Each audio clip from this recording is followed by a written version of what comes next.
Hey you guys, it's Miss Latham, and today I want to talk about the complex plane.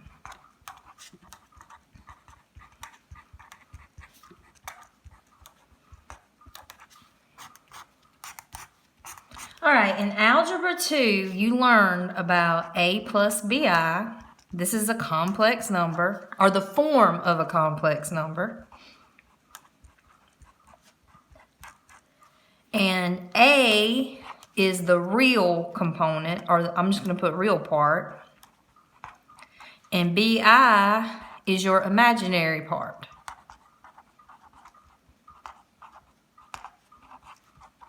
And remember, I is the square root of -1.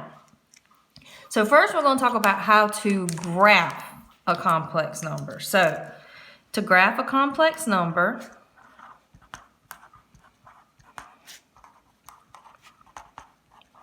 it is really easy. So the horizontal axis is the real axis.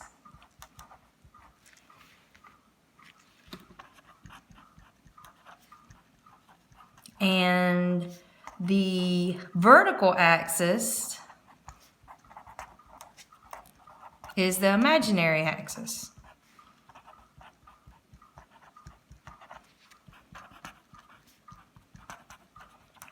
So what I want to do now is I just want to show you a couple examples of graphing.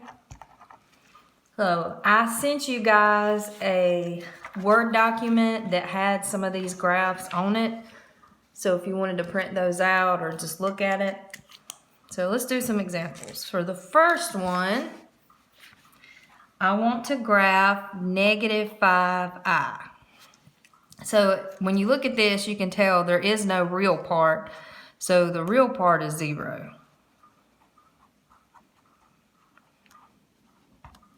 And then we have -5i being the imaginary part. And you can even think of this like the point 0, -5. Okay? So all I have to do is I'm not going to go left or right because there is no real part. I'm just going to go down to -5 on the imaginary axis. And boom, I'm done. All right, let's do another one. All right, for this one, let's do -2 minus 3i. And again, if you wanted to, you could think of this as the point -2, -3. So I'm going to go 2 to the left, down 3, and there is my point. All right, I'm going to do one more with you just to be sure. This time, let's do 7 plus 2i. And you can think of this as the point 7, 2. So we go to 7 on the real axis, and then we go up 2 for our imaginary part. Oh my goodness, that's really hard to line up. And that's it. So I am confident that you guys can graph complex numbers. So let's look at a couple special cases where we've got pairs of complex numbers and talk about their relationship. So let's look at this pair. If I had 2 plus 3i and 2 minus 3i, what would the relationship between those points be? So let's graph the first one. So 2 plus 3i would be over 2 up 3. And then 2 minus 3i would be over 2 down 3. So what's the relationship between those 2 points? They are a reflection over the x-axis. And in this case, that would be the real axis. See, it's just whoosh, and there it is. And you guys, I don't know if you'll remember, these are actually complex conjugates.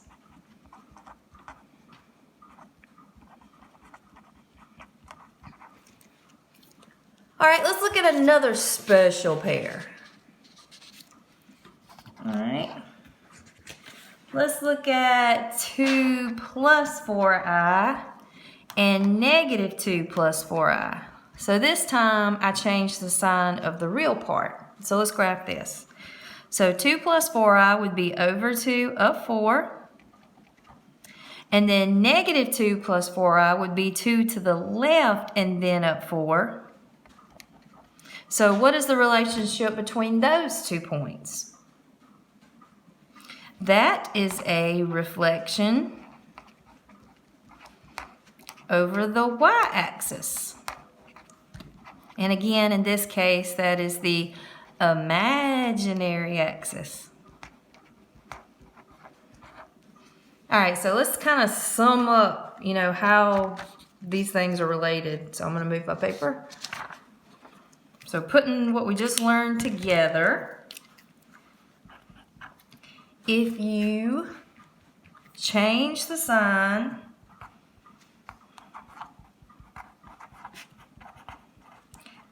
of the imaginary part,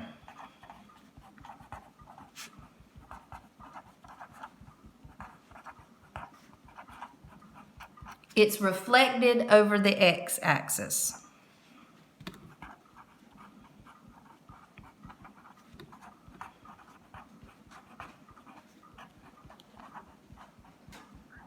And then the vice versa. If you change the sign of the real part,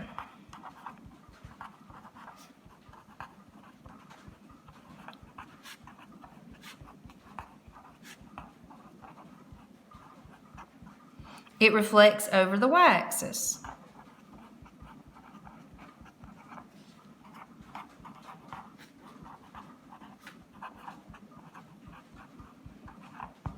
Alright, so that's all the graphing stuff. So now I want to talk about finding the midpoint between 2 complex numbers. And this is also going to be super easy. You're going to love it. So, to find the midpoint,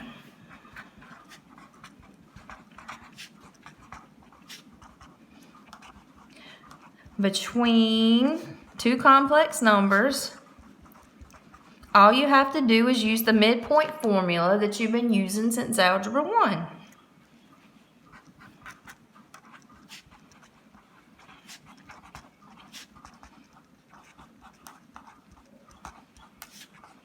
Alright, and the midpoint formula is, or the old school midpoint formula anyway, is x1 plus x2 over 2, and then y1 plus y2 over 2. So basically you're averaging the x's and then you average the y's.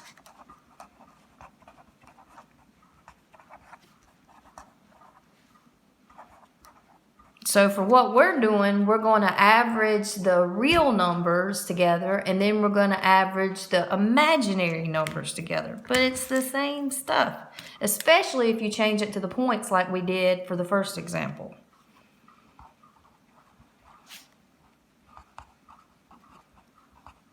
So let's do one of these bad mama jammas.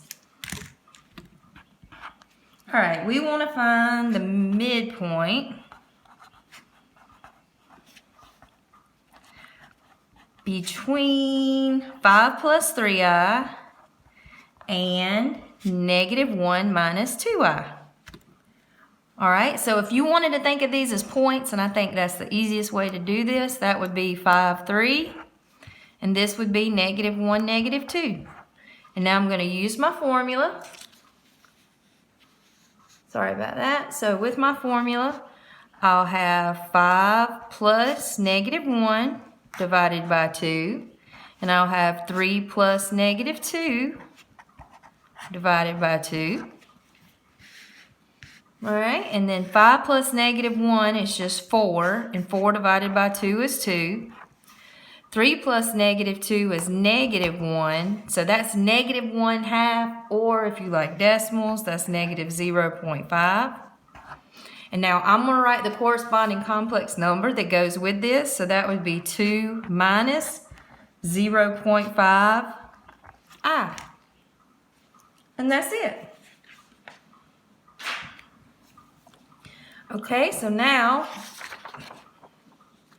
we're going to talk about the modulus of a complex number, which I think sounds a little scary, but it's actually just using the distance formula.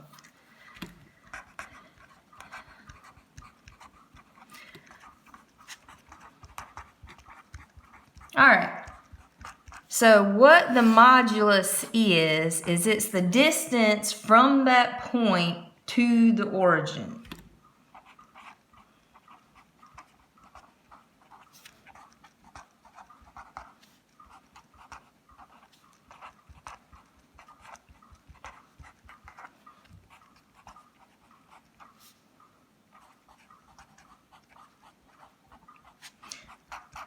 So I don't know if you guys remember, the distance formula was d equals the square root of x2 minus x1 squared plus y2 minus y1 squared. All right, but think about it. We're talking about to the origin, and the origin is located at 0, 0. So if I plugged in a 0 here and here, then I would just get the square root of x2 squared plus y2 squared. Well, in this case, my x is going to be my a and my y is going to be my b. So the formula for the modulus is just going to be the square root of a squared plus b squared. And that's it, you guys.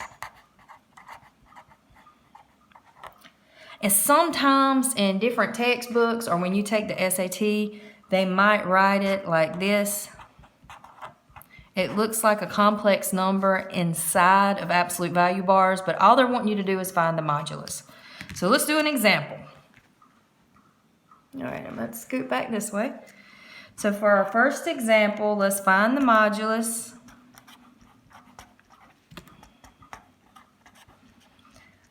of the complex number 6 minus 7i. So that's going to be the square root of a is just 6, so that would be 6 squared, plus b would be negative 7, so negative 7 squared, and even if it's negative, when you square it, you know what's going to happen. So that would be the square root of 36 plus 49, which is the square root of 85. And I'm done. That's the modulus. Let's do one more of these, and I'm going to denote it the other way. So, for the next example, let's find the modulus of negative 3 plus 20i. All right, that's what that means. So we'll do the square root of a squared plus b squared, which will be the square root of negative 3 squared plus 20 squared. Negative 3 squared is 9. 20 squared is 400. So that will be the square root of 409. And boom, we did it. So that is not so bad, right? All right. For the next part, we're going to look at how to add and subtract complex numbers.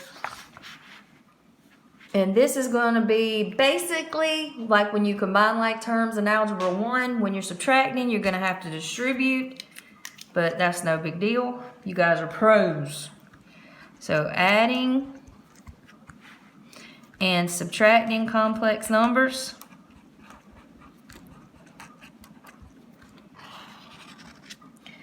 So, like I said, the only thing you have to worry about is if you're subtracting, make sure you distribute the negative.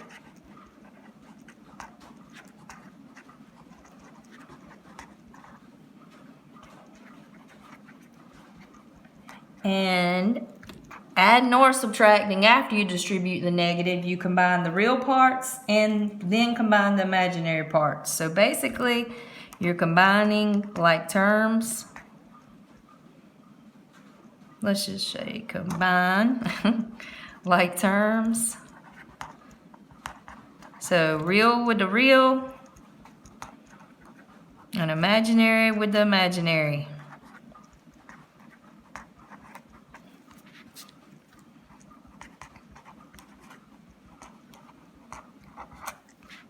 All right, let's do an example so you guys can see how easy this is. We're almost done.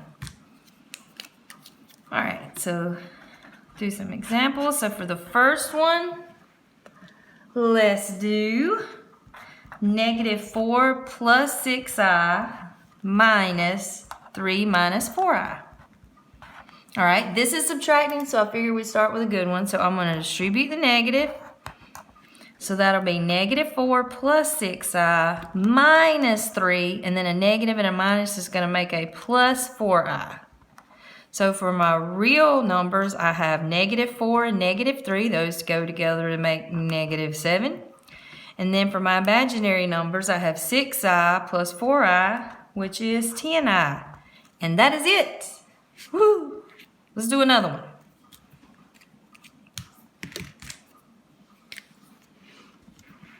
All right, for the second one, let's do -2 plus I, and then plus 9 minus 3i. And if you would feel better sticking a 1 in front of that I, you can most certainly do that. So there's no minus here, no subtraction. I don't need to distribute a negative. I just need to combine like terms. So -2 is a real number, 9 is a real number, and -2 plus 9 is 7.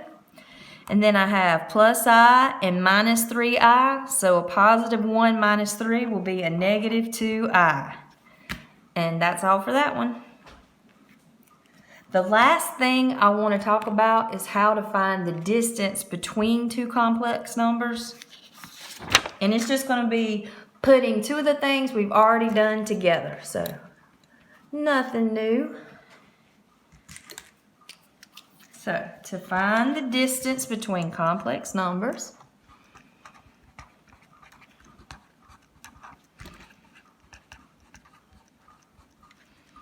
all right, the first thing you do is you subtract the two numbers.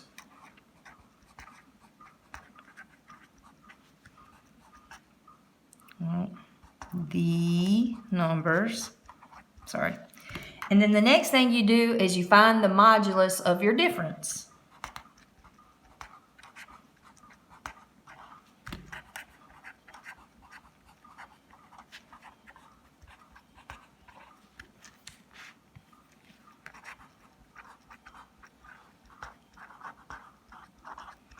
So let's do an example of that.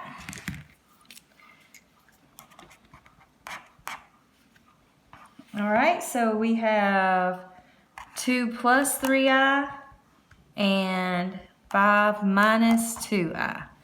So we're going to start by subtracting those bad mama jammas. So I'm going to say 2 plus 3i minus 5 minus 2i. You want to distribute your minus or your negative, so that'll be 2 plus 3i minus 5, and the minus will make a plus 2i.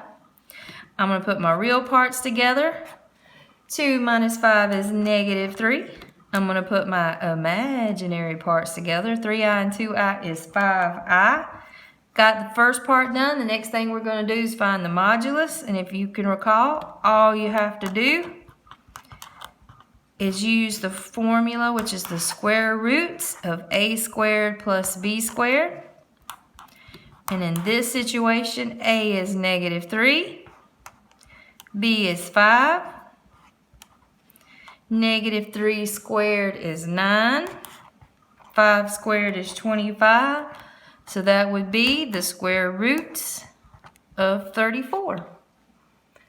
And that's it. I know you guys are tired of listening to me talk. Thank you so much. I hope you have a great day.